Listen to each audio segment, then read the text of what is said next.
Good afternoon, good evening, everyone, depending on where you're joining us from, and welcome to the DAAYTA 2024 Social Impact Webinar on investing in impact, trends, challenges, and opportunities in the Nigerian contract room, and would address them. So moving on, I'll be introducing one of our very own, Odwayo Olowe, to just give us a brief breakdown and an overview of what DAAYTA is, and basically the general objective of what we're here to do today.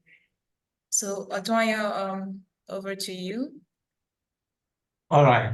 Good morning, good afternoon, good evening. Thank you, Chama, for having me on this webinar. So what is DAAYTA all about? DAAYTA is an acronym for DG Ali ARM Young Talent Award. DG Ali ARM Young Talent Award Program. It's a youth award program inaugurated by ARM Investment Managers in 2015. In the honor of its founding CEO then, that's DG Ali, who happens to be busy today, doing his audacious and inspiring work at Mr. Africa.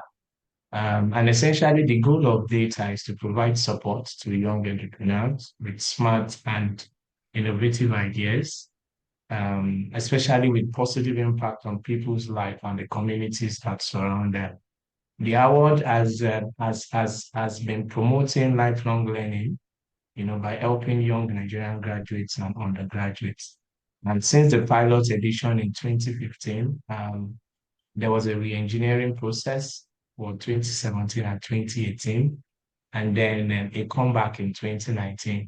And since then, we've consistently held the program annually, preparing close to 35 startups, positioned as our winners and finalists.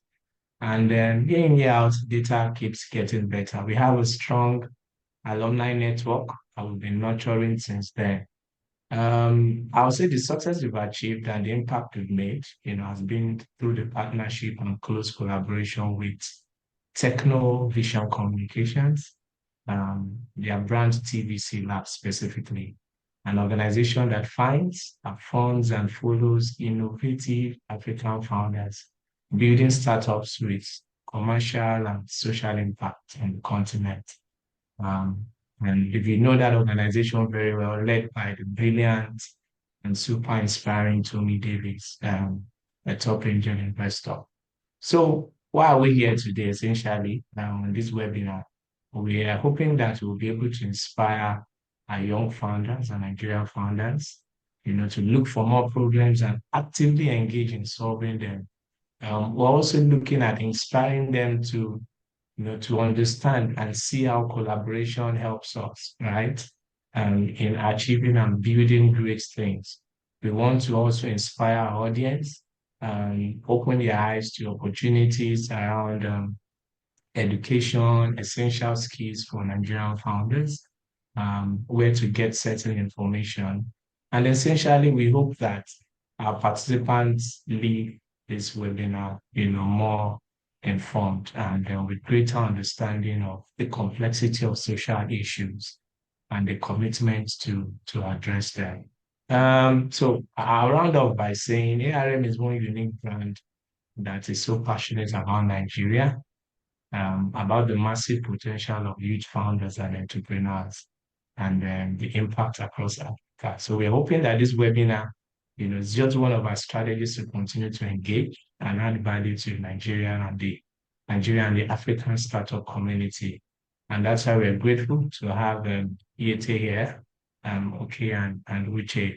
And we hope that we'll do justice, on the subject this morning. Thank you, Chairman. Thank you very much, Odwayo. It's really not about always complaining about the problems we have and not doing anything about it. So, I believe that after today, some of us will be a bit charged up, to do other than just complain, right?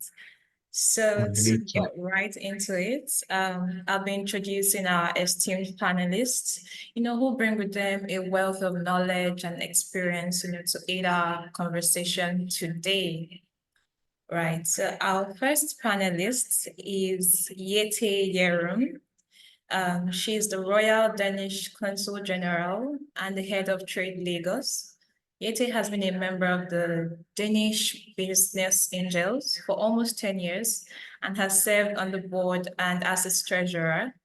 She has an MBA and wrote her dissertation on women in leadership and holds an extensive management background from private and public sector positions. Besides her role as a trusted diplomat representing the commercial interests between Denmark and Nigeria, she offers insights from the innovation ecosystem as a key contributor to solving the challenges of our societies and building resilient business models. Building and facilitating strong partnerships among key stakeholders across industries, public offices, investors, and other key decision makers is therefore high on the agenda for her. Hello, Yeti. We're pleased to have you here. Kindly say hello to everyone so we know who is speaking. Hello, everybody, and I am really thrilled and humbled to be invited to this event. I'll share more with you about what I've done, and I can tell you that for 3 years, out of one of the universities, one of the big universities in Denmark, I also chaired the panel of some of the competitions, pitch competitions we had from spin out from universities.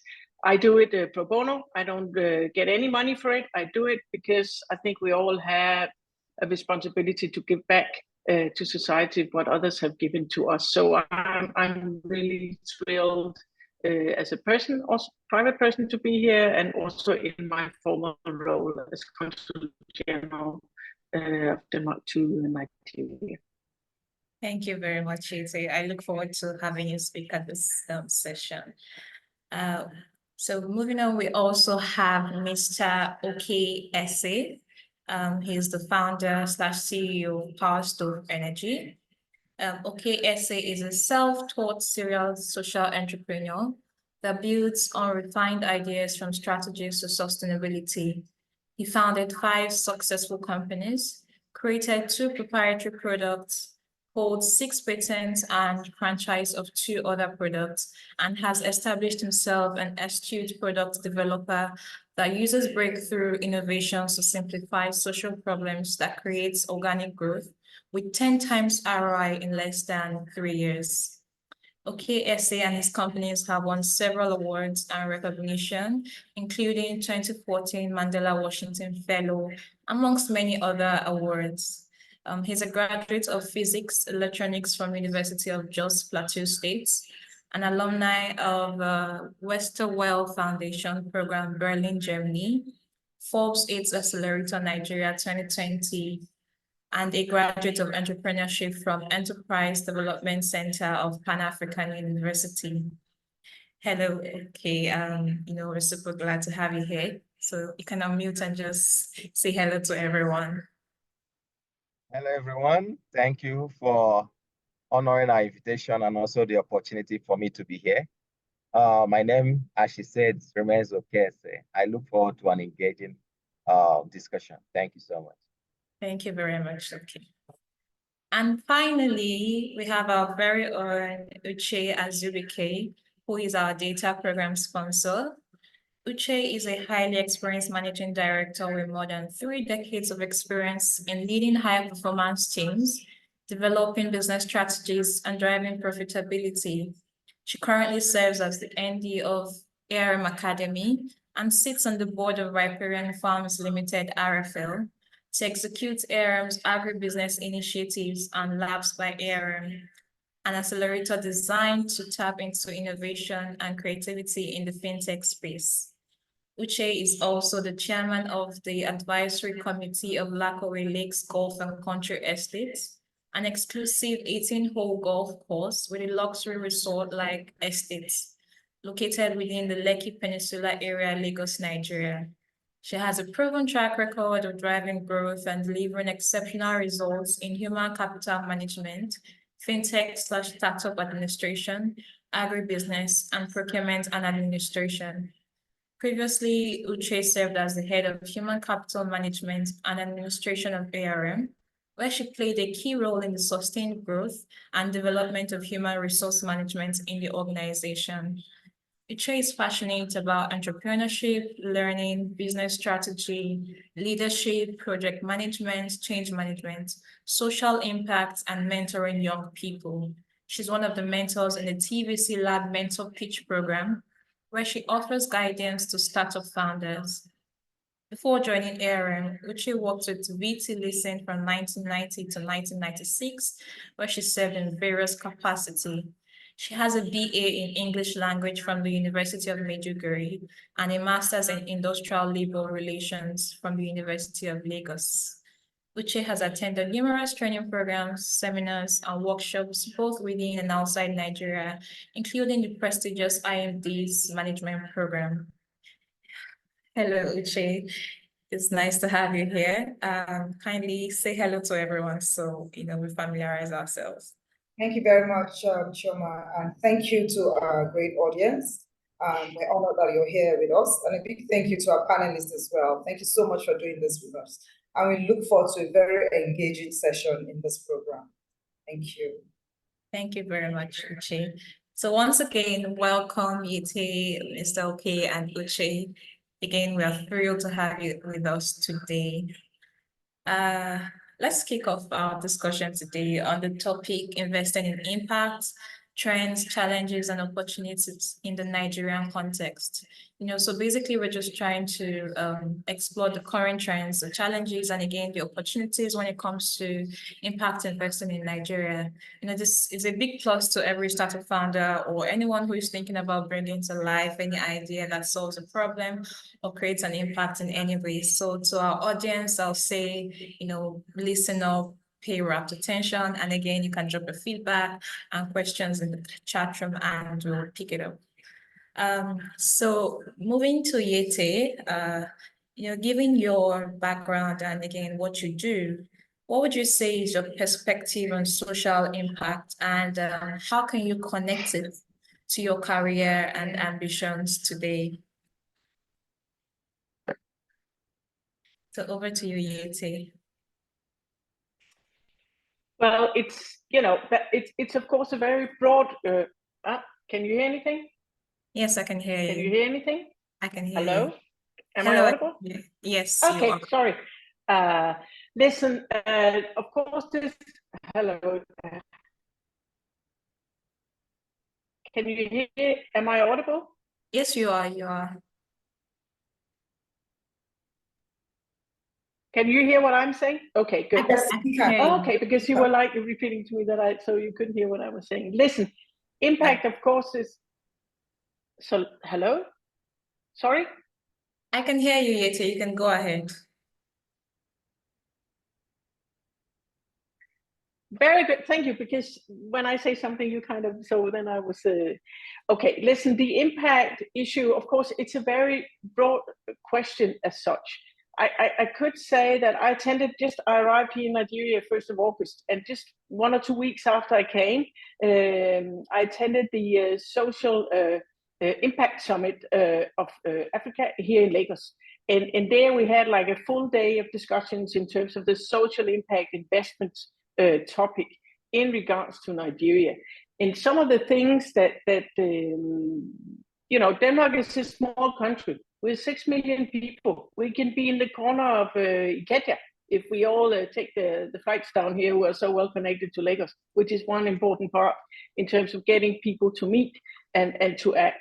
But the impact part is always interesting. One of my friends from Danish Business Angels, he wrote a book about investing digital investments in Africa, and among others, he'd done specific investments in the early startups in 3 African countries, including Nigeria. And one of the things he analyzed in his book was actually to look at when you bring your money on the table in a startup or in a fund that's supposed to invest in social impact purposes, what actually happens to these money. So some of the value chain analysis in terms of understanding the financial flow along the doing good, and try to figure out what is really the outcome of all this. So for us, it's about, we have a global vision, but it's really important to act locally. And how does these sustainability and impact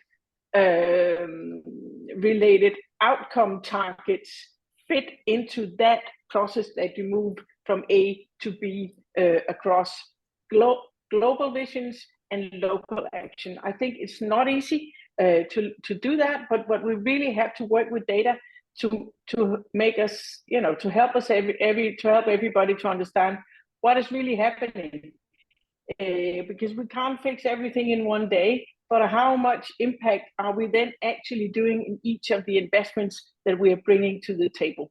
Personally, I come from life science. I had a startup in radiopharmaceutical business. That's a lot of chemistry. So how do you actually talk about doing good and doing sustainable income when you work with radioactive chemicals and so forth into healthcare space?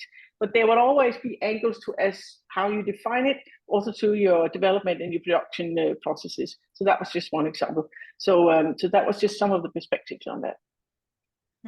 Thank you very much, DAAYTA. I actually agree with you when it comes to the fact that we can't really do everything. We can just pick the ones that we can start working off on and focus on actually measuring the impacts from those ones as opposed to being here and there. So yeah. Thank you very much on that. Can I also add, because there are some questions coming up later where I want to talk a little bit about non-consuming markets in that regard in terms of a market like Nigeria, but we can talk about that later. All right, that's fine. Thank you. So I'll be moving on to Mr. Okay. Given the fact that you are the CEO and the founder of Power Stove Energy, I'd like to know how you convinced your social impact idea, and again, fast forward to today, what baby steps and significant moves helped you to bring that dream to reality?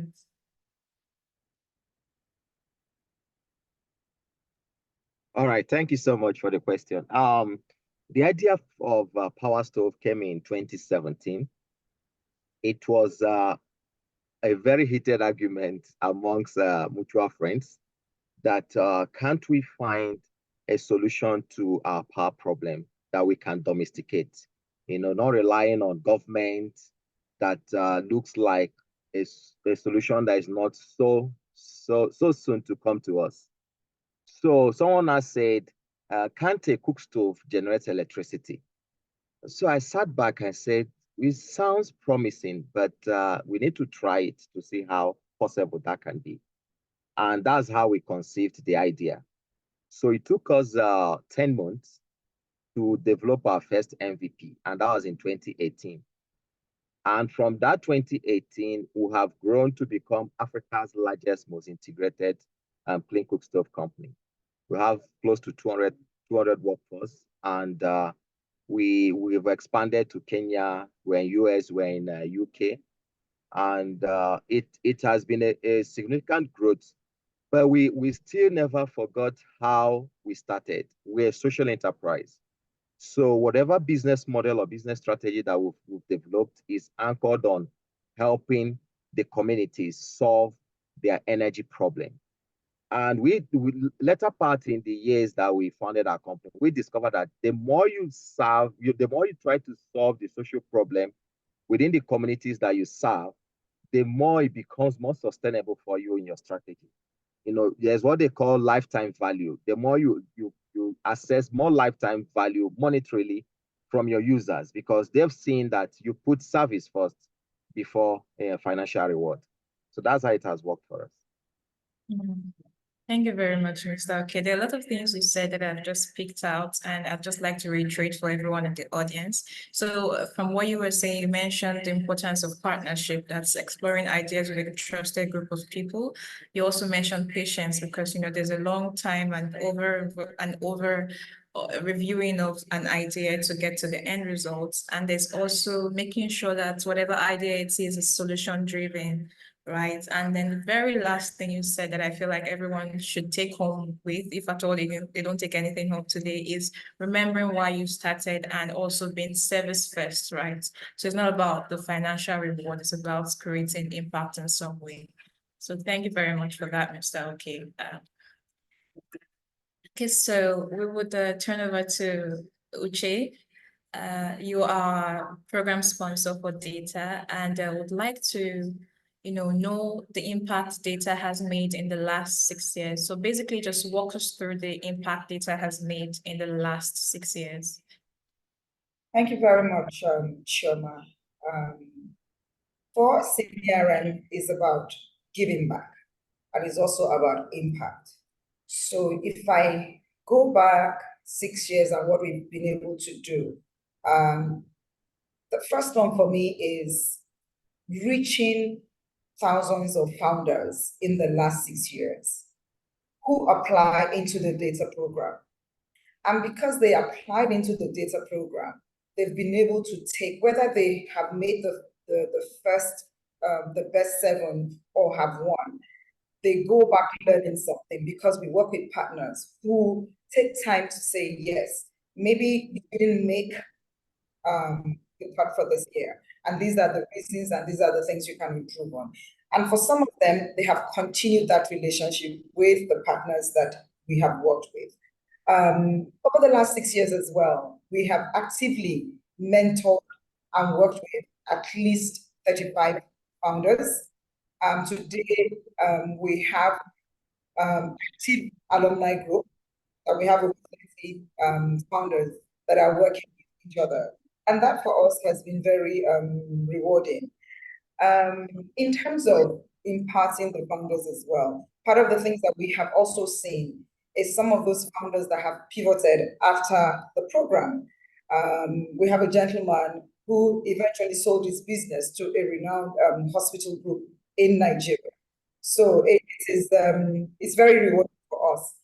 In terms of the financial impact that we have made, without counting what is spent on organizing DAAYTA and all of that, which for us, is not really the impact that we want to promote. The impacts that we want to promote is how much we have spent to develop the founders, and today is close to 100 million.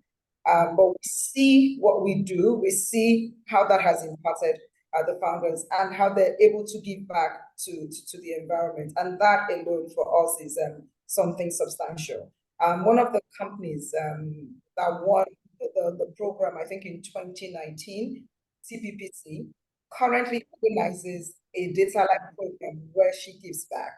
And that is something for us that we're proud of. With B, a company that won, I think in the last 3 years or so as well, 2020, I think, currently has a pool of people that he works with. He mentors them and encourages them to start up their own business by giving them grants and loans. He picks from a team of his staff to do that for. So for us, if we look back and see those impacts, we believe that, we are actively achieving what we set out to be.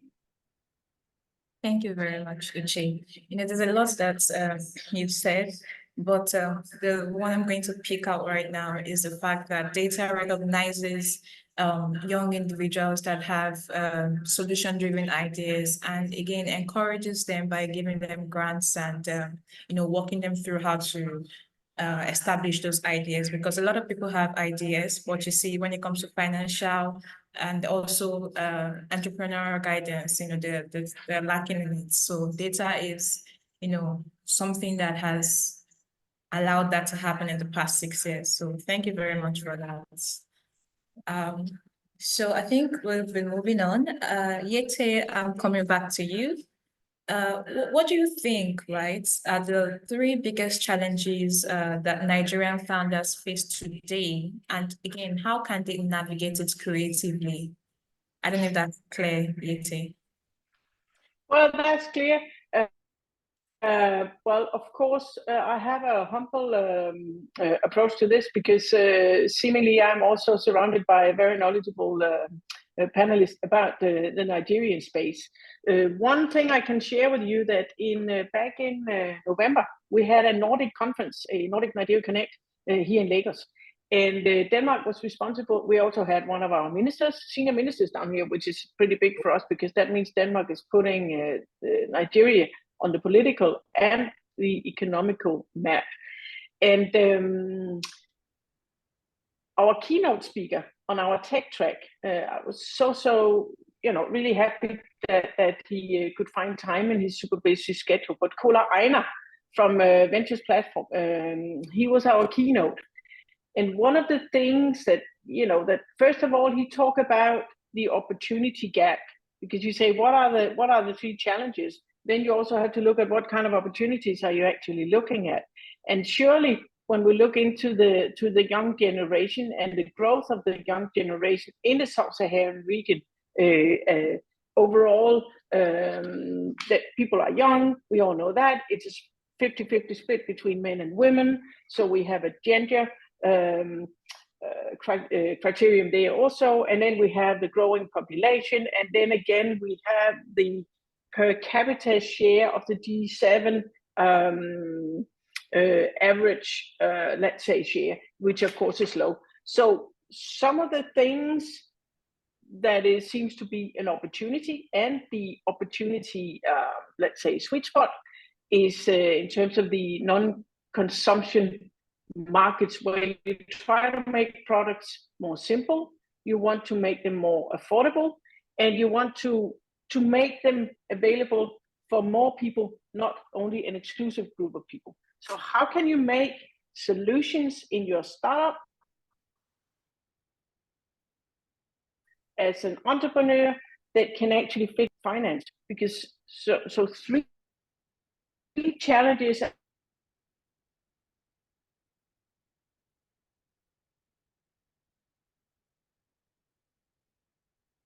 Hello, Yeti. It's about how do you make sure that you understand your product as a developer, because you see it from your own perspective, but you have to see it into some kind of a scope in terms of the market you're actually trying to address. So how do you, when you want to address investors, try to present the total path as to the first invoice while you're still developing your product, to try to present some kind of realistic path towards some kind of a sustainable business. That's some of the things that we see that is very difficult to do, and that means you have to reach out for help, because it's okay that you can't do everything yourself. If you're a super strong developer, super strong technologist, that's how you came up with your idea. Can you also build your business plan, even though you don't have all the data, but actually tell honestly where you are in that path, in order to attract especially the early stage money on that part? And that means you also, do you have the right network, or do you only team up with people who look like yourself? Then what kind of answers do you actually get to the problems that you're trying to seek help to? And then of course, also especially with Nigeria, I have the deepest respect for everybody who maneuver in this let's say fluctuous financial market at the moment. Very difficult to predict, and still finding your way through all that. So that's some of the key challenges that I definitely see, where everybody, the whole ecosystem, would have to help and support. In Denmark, we also have a lot of talks about taxation models. You don't want to know what we are taxed on. We're taxed before, during, and after our investments. And that also throws back to the founders. How do you avoid that you actually dilute it too early? Because how do we keep people motivated? How we avoid too much taxation on shares that are actually going down from earlier high valuations and so forth. And then the last part is also the act of doing proper, realistic valuation towards investors. Don't go here if it's here. Be realistic, be honest. So telling the story as to where you are in your life cycle of your startup, towards the right investors. It's also really key that your pitch is really, as it has to be. So that are some of the key challenges that I would definitely like to share here. But of course, there are many others.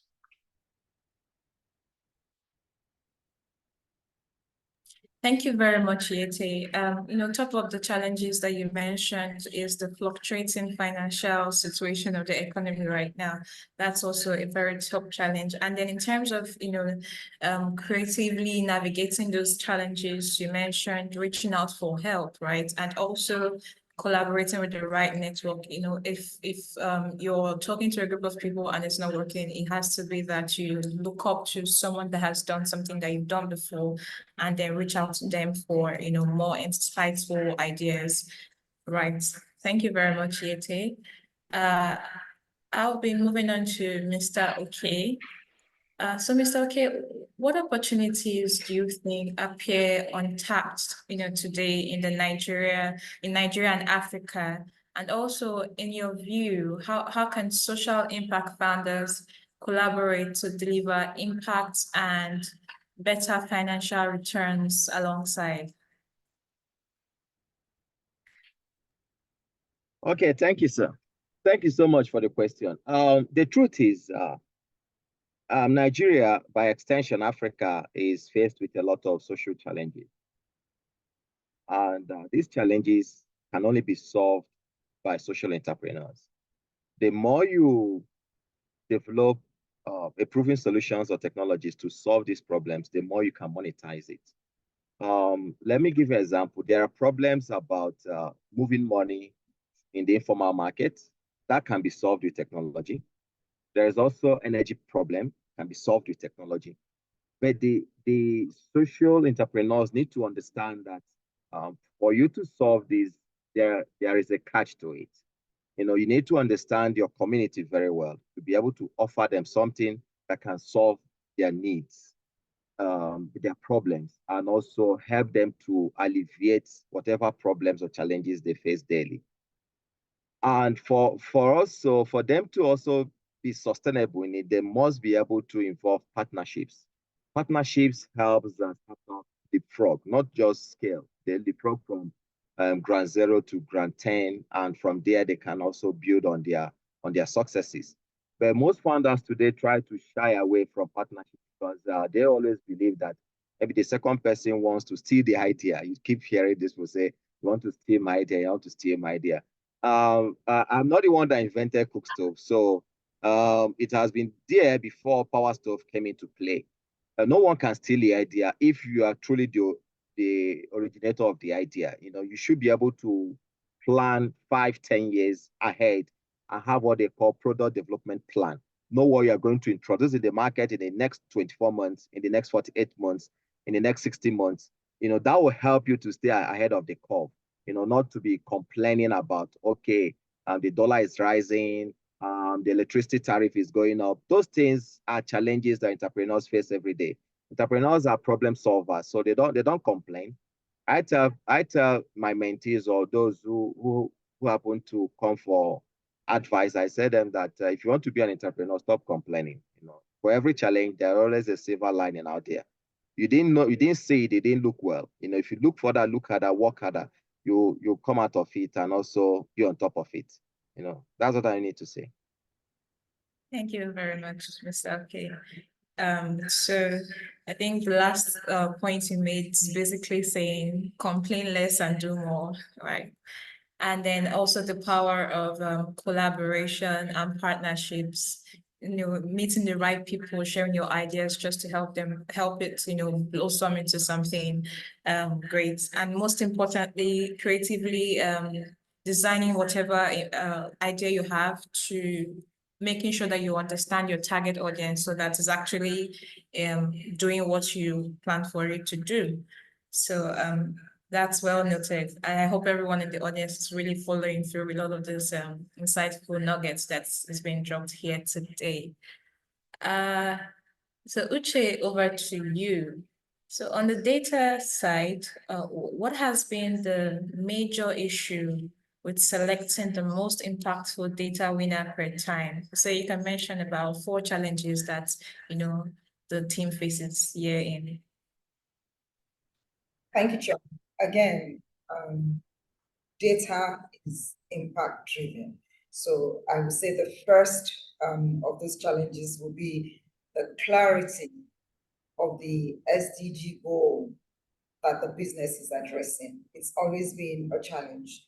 So these young founders have great ideas, but to be able to focus to see, okay, this is the goal, this is what I want my business to be able to do for the ecosystem has been challenging.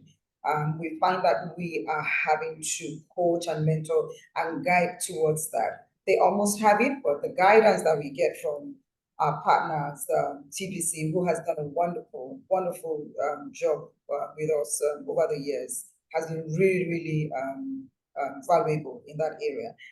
Again, in terms of the ideas, the business ideas, the ideas are great, but how viable are those business ideas? How are you able to deliver value and also impact the environment, the social impact for that as well? Is it viable? Is the business viable? Can you make money as well as deliver that social impact that you're looking for?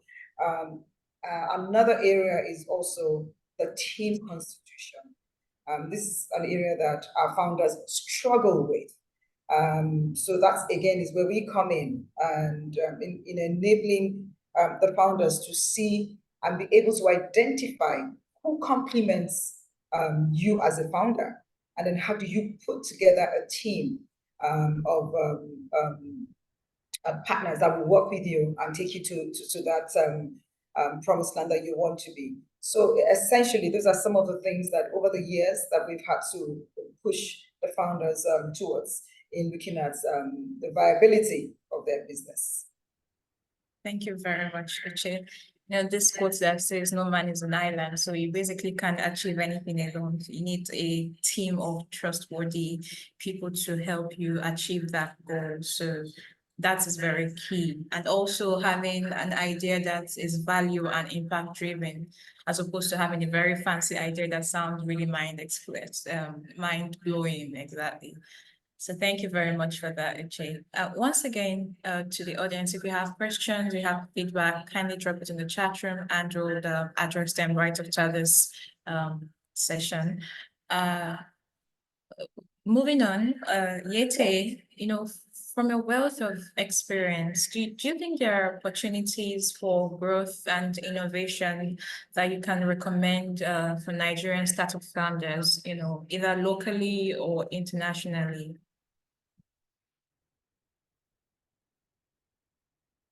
So Yete, over to you.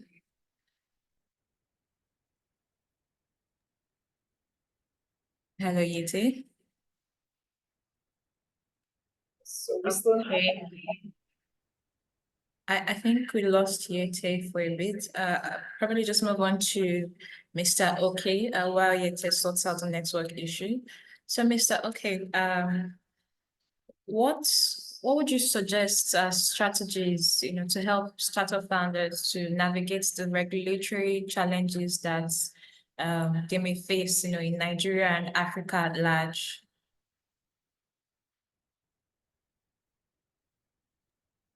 Number one is that the startup need to understand the policies and the regulations, because you cannot solve what you don't understand. A lot of startups doesn't even know what regulations governs their industry.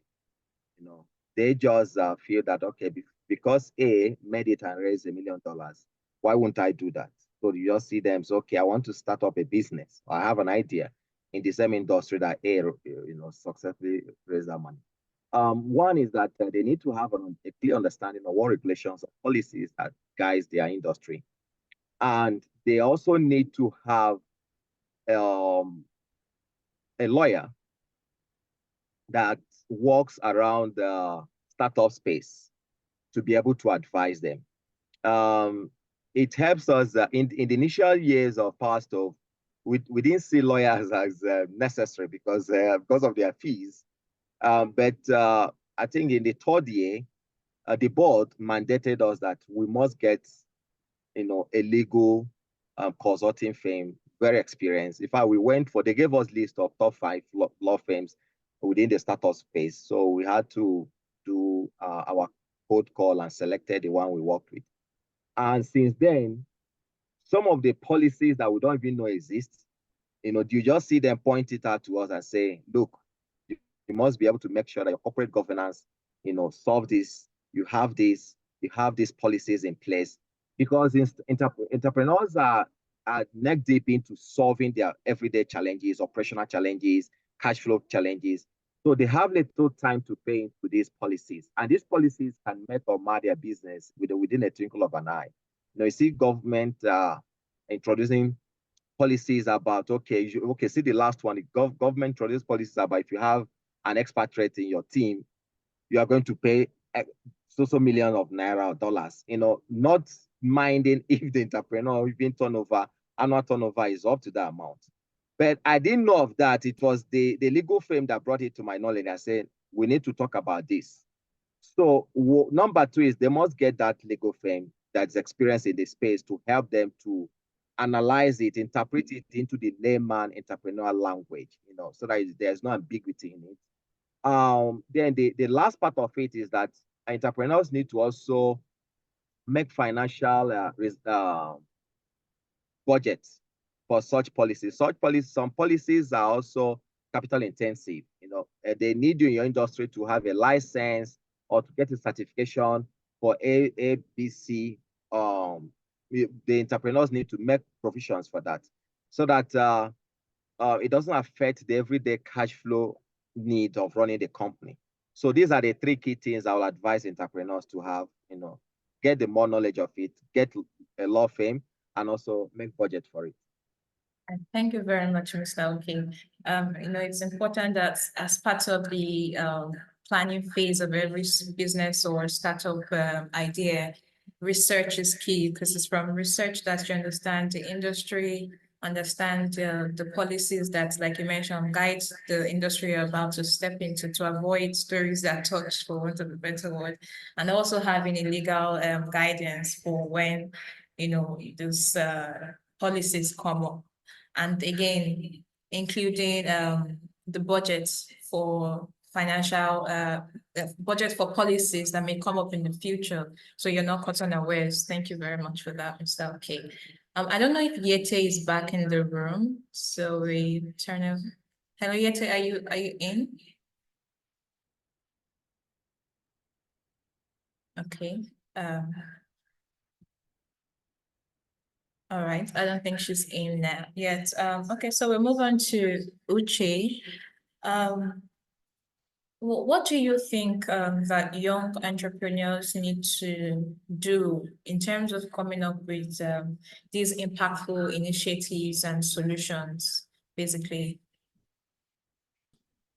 Thank you, Choma. Founders need to pay attention and be diligent to the problems in their community. It's important because that's, again, is the impact we're looking to create with data. Then they need to validate these problems and look at the needs, the gaps, identify what areas and the solutions to these problems, because that's critical. Then they need to think scalability. I have this business idea. I'm working with this business idea, but can I scale it? How do we build this? That's very important, because all of those ideas may be lofty and good to have, but if you're not able to grow the business, then you don't have anything to work on. Founders need to be resilient. Problems will come, issues will come. Like Kate said a few minutes ago, for every problem, there is a solution. You have to think about it. You think about it, like you said, think about it, think harder, look harder, you will find a solution. And I'm borrowing from Oke's quotes there. For us in the academy, impossible doesn't exist. You have to learn, just find the solution. And some of the problems that we see with the founders, yes, it's good to pivot, but be sure that you're doing it for the right reasons. You don't just jump ideas and move to the next idea. So that's a very key part. I like our founders to focus on, be resilient and be open-minded. Don't be fixated on your own ideas. Don't just think, I know it, this is the best way to go about it. Be open-minded, collaborate with people, find a way to look at that problem and see how you can over time develop and grow that business. Thank you very much, Uche. So I see okay smiling, and I'm thinking that this must be from the fact that he's worked with a lot of founders, that he's thinking to himself, these people are not listening to this area. So maybe okay wants to talk to us some more about that. I don't know.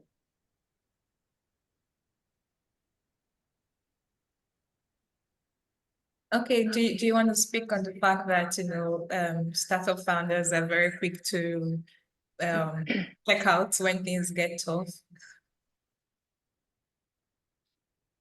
I think it's frozen.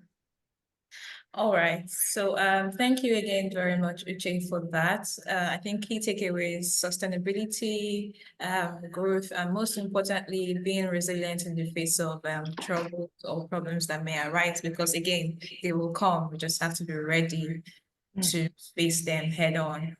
So thank you very much for that. I think Yete is back in. Yete, please can you confirm that? Yes. Okay. I'm here, but apparently my video is still disabled, so sorry about that. Yes, so I missed out the last 5 minutes, so sorry I can't comment on that. Oh, it's absolutely fine, but we just still have a question for you. So from a wealth of experience, are there opportunities for growth and innovation that you can recommend for Nigerian startup founders, whether locally or internationally?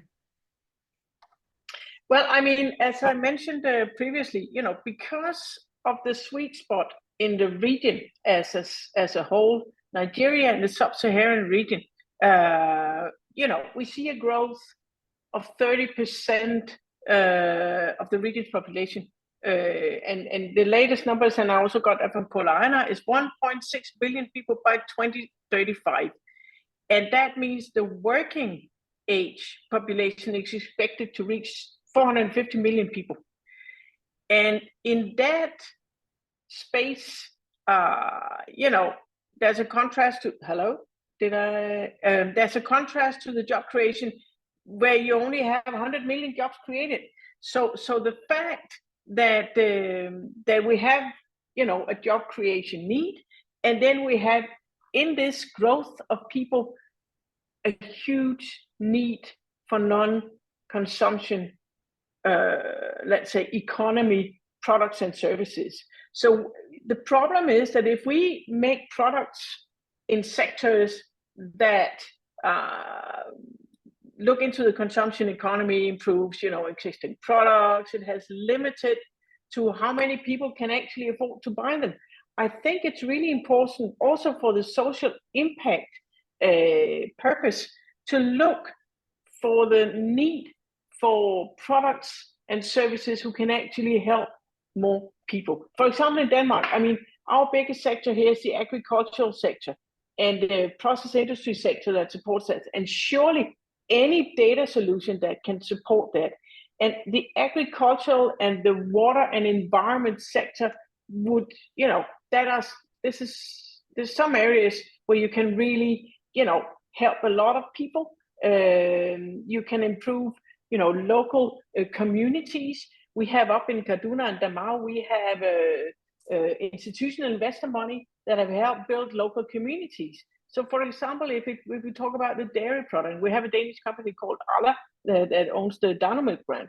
But they are building one of their most modern farms outside Europe. Nigeria is their most important market because they have specific targeted, let's say, business plans and business strategies that actually fit a market like Nigeria. So they have strategic, I'll try to turn on my video now because apparently it works.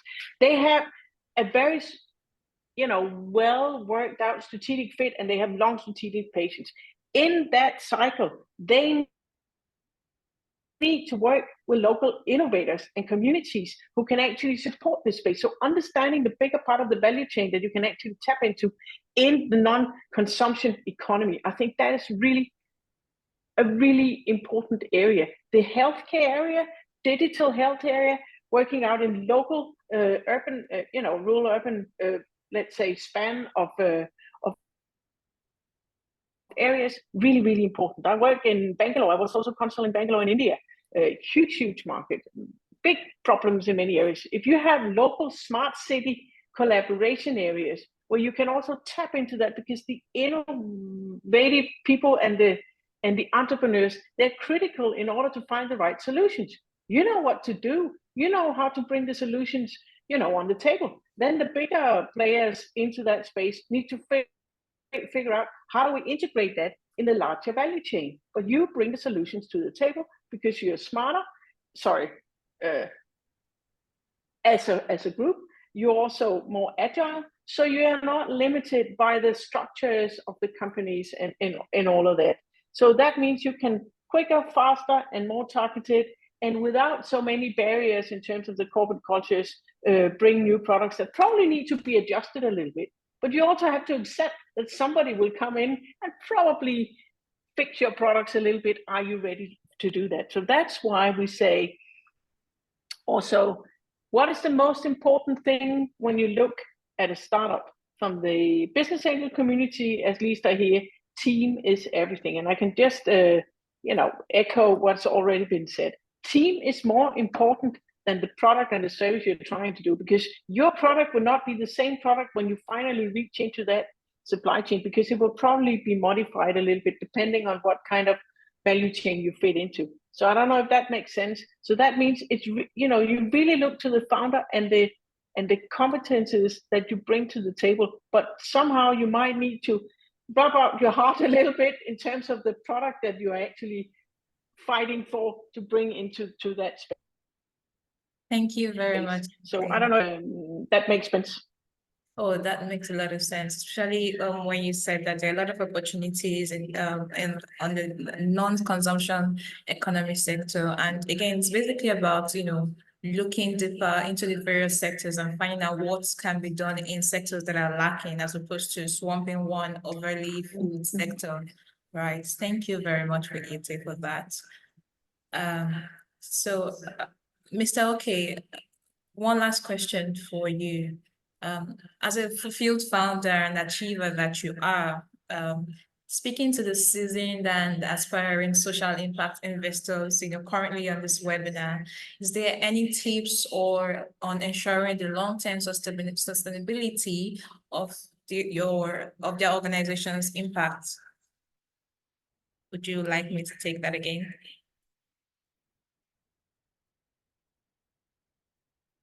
Hello, Mr. Okay.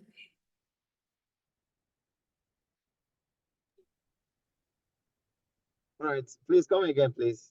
Okay, so I was saying that I was asking, as a fulfilled founder and achiever, speaking to the seasoned and aspiring social impact investors that are currently on this webinar, are there any tips on ensuring the long-term sustainability of, whatever impact they are preferring to, or solution they are giving to the economy?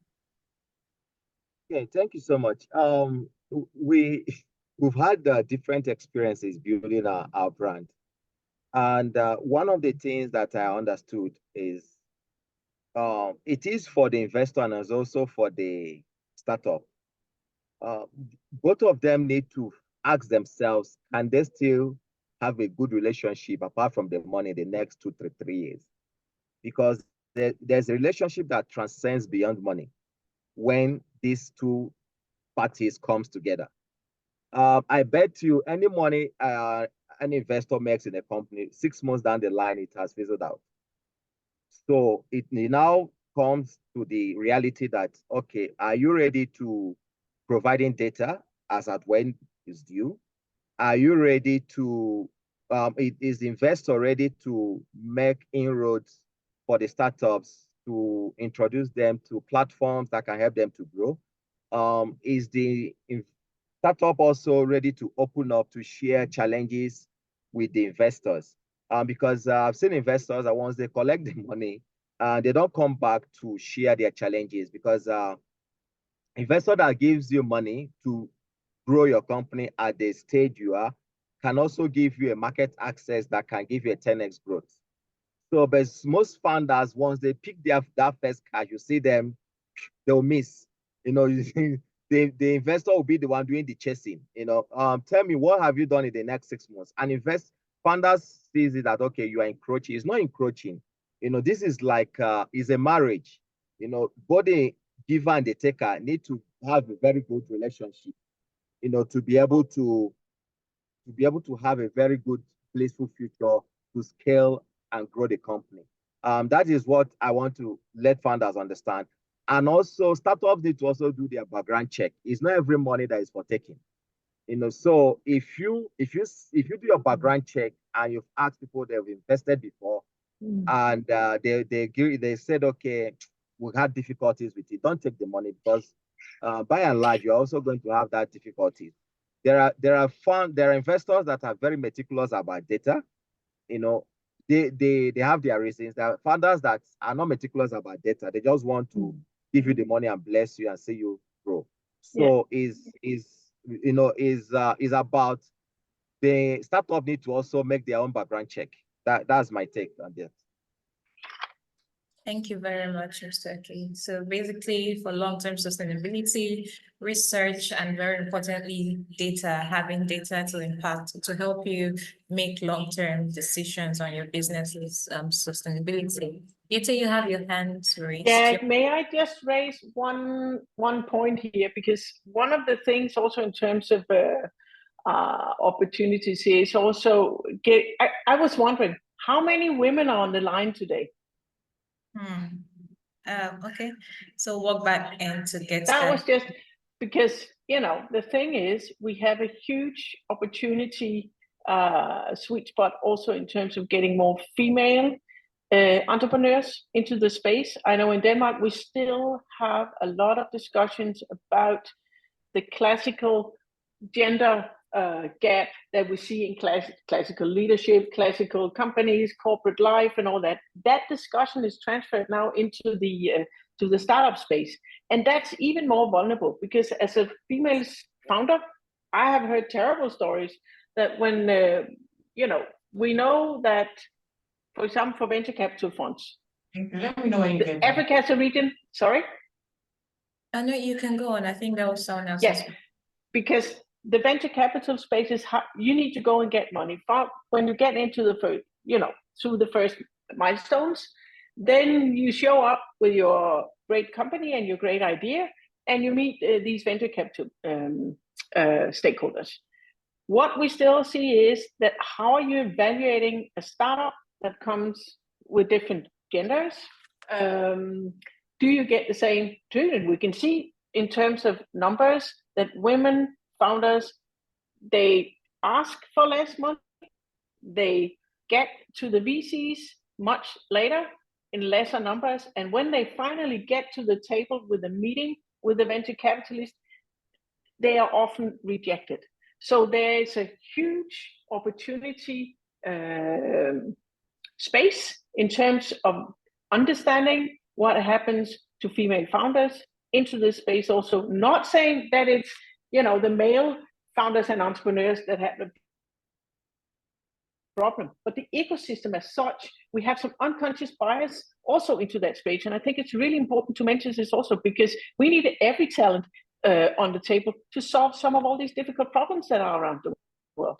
And some of these problems should be solved by Nigerian entrepreneurs into the European space also. I can tell you that the European Business Angel Network, they have their yearly summit in Tallinn in Estonia, even smaller country than Denmark, in end of May this year.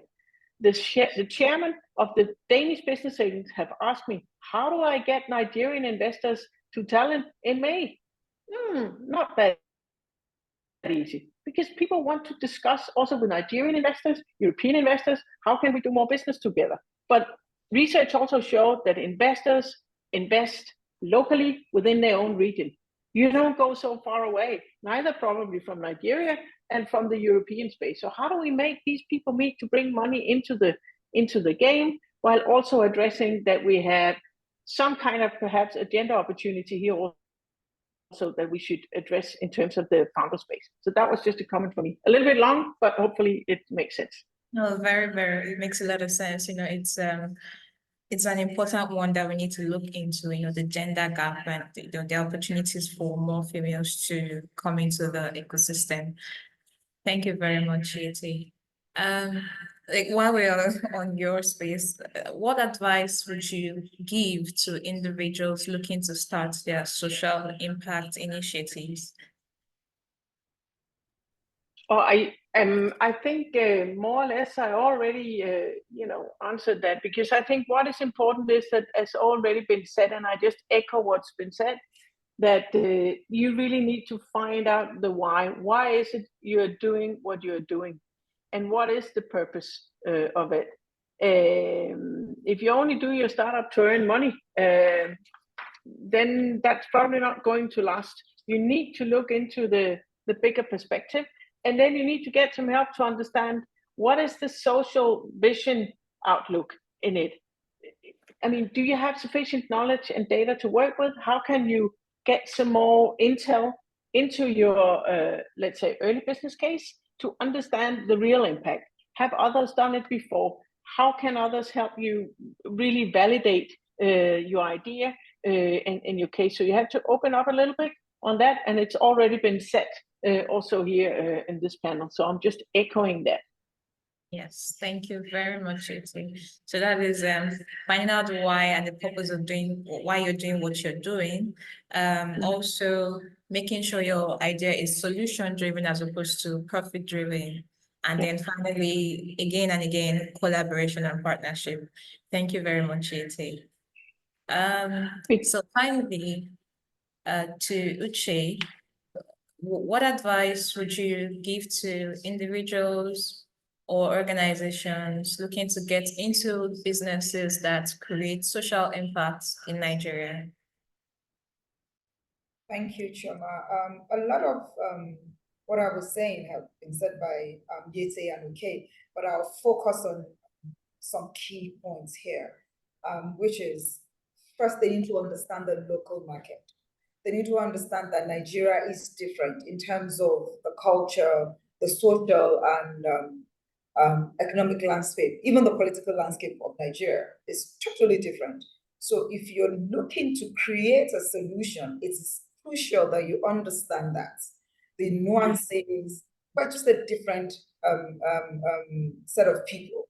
And I don't say that in a negative way, because in the midst of all this different cultural, economical, political challenges and opportunities that we have, is where you find the solution for that.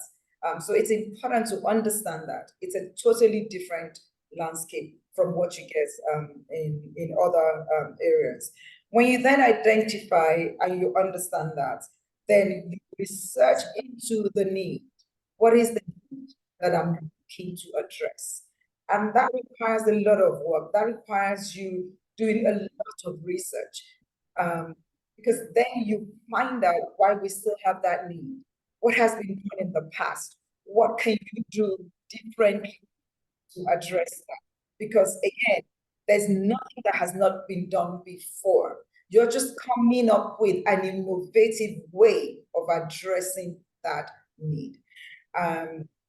Ensure that your mission and objectives are clear. That is what is going to keep you focused. If you identify your problem, you know the solutions, you know how you're going to go about it. You need to be clear, because that then keeps you going in the midst of the various challenges that will come. That keeps you going because you know what why you set up in the first place. It's important that you build partnerships. You can't go to home. You have to work with your network. You need to work with various people in the ecosystem. You have to leverage your people's expertise. You have to leverage your network, work with stakeholders. There are different stakeholders in that you're looking to create. And that is where you have the regulators, you have your investors, and then you have other experts that have done this in the past. So you have to leverage on that. You have various stakeholders that you leverage you on, and you must pay attention to. And I think it's important that whatever solution founders are coming with is technology driven. You know, you can't scale without technology, be it getting data or any other way, payment systems or and all of that.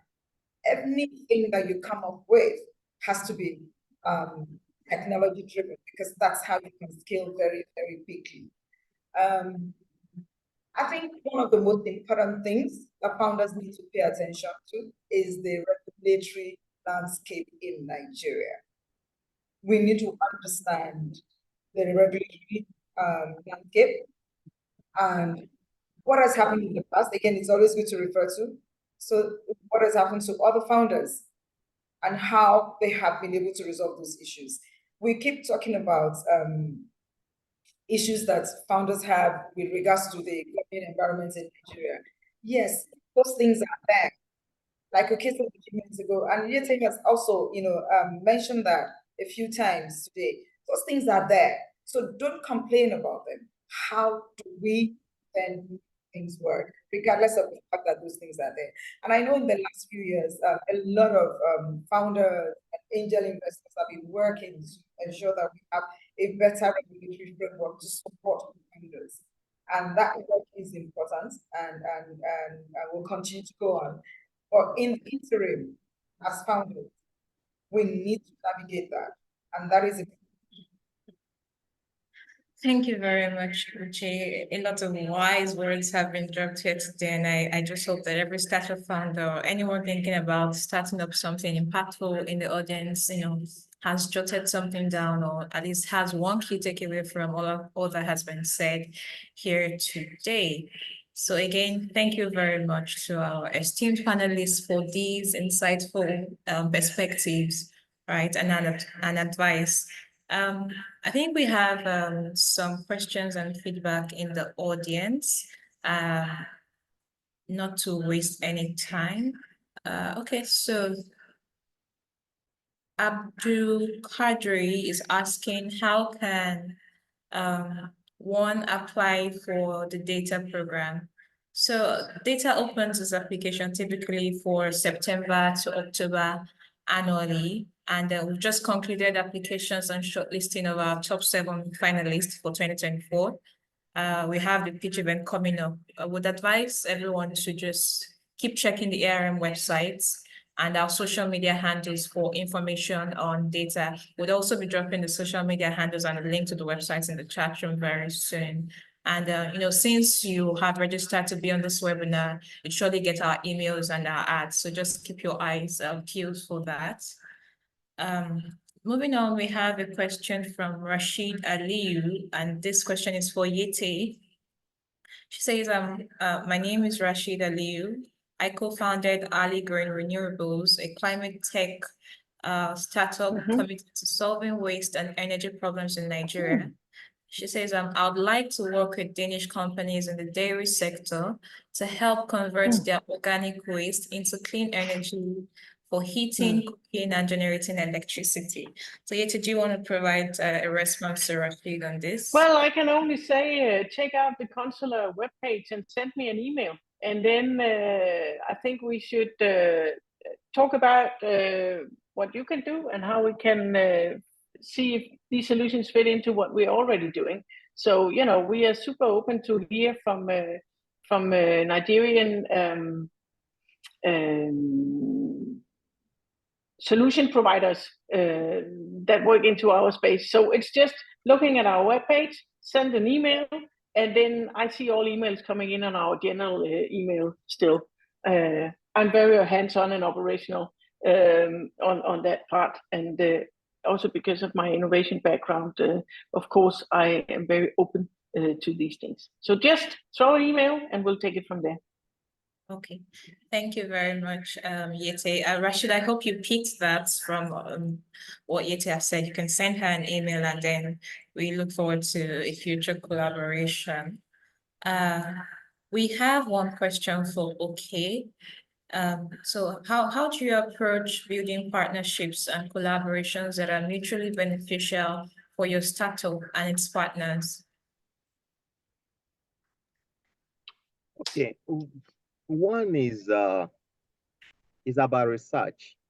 You know, you need to research. Let me use one practical example. When we got an invite to work with Messi for Nigeria, we need to also do our own background research to understand which of the departments, which unit, which market do they want us to operate, how buoyant is the market, how soon can we get our return on investment, and what level of investment is required for this partnership. So there are a lot of research you have to do to know if the partnership is going to work for you or is not going to work for you. People should not be looking at what the partner is bringing in terms of monetary value. I keep telling people that grant funding is a catalyst. You know, is not the be and win all. It's meant for you. For example, if you are getting a 25K USD, it's meant to utilize you to get 250K USD in revenue. So that's what you should be looking at in partnership. How can I convert this partnership into something that will grow my revenue or grow my market share? Is very important. So research is very important for you to do, for you to know whether to go in or not. Thank you very much. Okay, so that has been noted. We have a question again for Yeti. So Yeti, can you discuss the role of trust and transparency, you know, when it comes to fostering successful collaborations, you know, both internally and also externally? Oh, that's also a very individual question, right? Because when do people trust each other, and what does it take? So I can only say from a Danish perspective, of course, our society, you know, they say we're one of the happiest countries in the world, and then still people complain about the weather, which is a bit of an interesting constellation. But the thing is that what make up, you know, this kind of perception of being one of the happiest countries in the world? That's because our society is built on trust. So our open democracy, it's part of our DNA. It goes back many hundred years. So the way we work is that we work on trust, and that also means that the way we delegate, the way we collaborate, the way we build partnerships is a trust-based way of working. We understand the different challenges around the world. We are very strong at working with global markets, because we're such a small market, we cannot survive on our own. So we need to collaborate. This is part of our DNA also. And because we're smaller, we're also pretty agile. So we go directly to whoever decides. That's also how we work in business, also in the entrepreneurial space. But building trust with people you don't know, it starts with a dialogue. You need to meet, you need to talk together, you need to figure out what's important for you, and see how we can meet. And then, of course, you do your background checks and your data checks, whatever you can do. But we bring an open attitude, but we also bring an humble attitude, because what do we know? Let's say, you know, Denmark coming to Nigeria, it's really important for us to listen and learn also from you people. So that's why, you know, that's the trust we also bring to the table, that we want to understand before we make decisions about what's best for this and what's best for that. So that's also, we trust you in terms of, you know, the Nigerian space better than we do. But trust is a key denominator in order to build successful, let's say, business cases. So definitely, but it's part of our DNA, and I know we're privileged in that sense, being one of the oldest, you know, democracies and monarchies also basically back home. But it's also a vulnerability into that space. So it's sometimes we take it for granted, which is also dangerous. Thank you very much, Yeti. Okay, so Rashid was asking for your email. I hope you've seen it now, Rashid. It's in the chat. Yes, Yeti dropped it in the chat room. And then the question from Joseph So if you didn't get an email after the top 12, it means that you didn't make the top 7, as we have concluded the selection of our finalists, the top 7 finalists for DAAYTA this year. We have our pitch event coming up on the 19th of April 2024. So, but again, you can send an email for further clarifications, and then we'll provide other details that you may need. So I don't know if we have any other question. You can drop it in the chat room while we're here, so we can provide answers to all of your burning questions. All right, so while in the absence of no other questions, I think we've come to the end The of... raised hand. Aliu, I think Rashida. Okay. Okay. Ali, you have your hand raised. Can you unmute and speak? Let's hear from someone.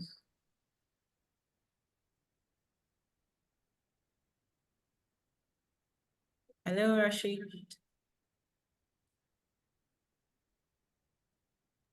Hello.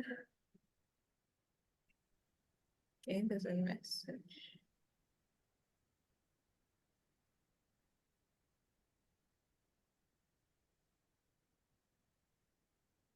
Maybe we can move on. So we would respond to every other question, via email, so that we can close out as we're fast approaching our time for this. So, okay, we've come to the end of our webinar. Would like to extend our sincere gratitude to our panelists and to everyone who made our time to join today. And we hope you found today's discussion very informative and most importantly, thought-provoking. Also remember that investing or coming up with solution-driven ideas isn't just about the financial returns.